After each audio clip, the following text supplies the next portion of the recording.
Dia kata kalau ada orang buat benda kesalahan, nak dalam hidup kita, kita kena reda ke kita kena boleh marah orang? Ni soalan.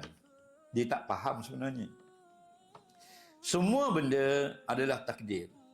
Baik dan buruk. Lepas tu kita beriman dengan qada baik ataupun buruk.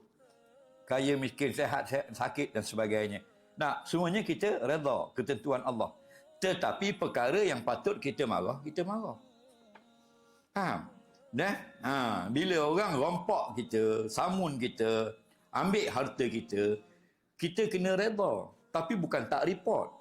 Reda itu masalah akidah. Kita beriman, ini ketentuan daripada Allah.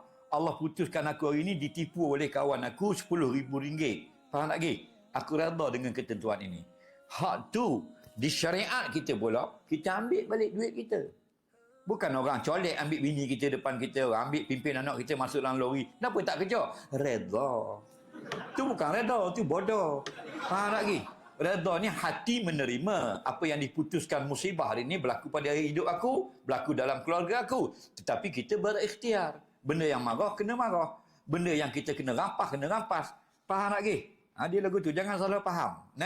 Jadi bila orang buat jahat kepada kita, kalau benda tu patut kita liporkan, kita report, patut kita hentikan keganasan, kemaksiatan yang dilakukan, patut hentikan, atau kita suruh orang lain takutkan dia pun boleh belaka. Jangan makna faham, reda itu ialah duduk diam, salah. Bila lelaki tak bagi nafkah pun reda. Nak reda. Tak boleh. Reda itu masalah dalaman. Luaran kita mana? Report kepada mahkamah syariah.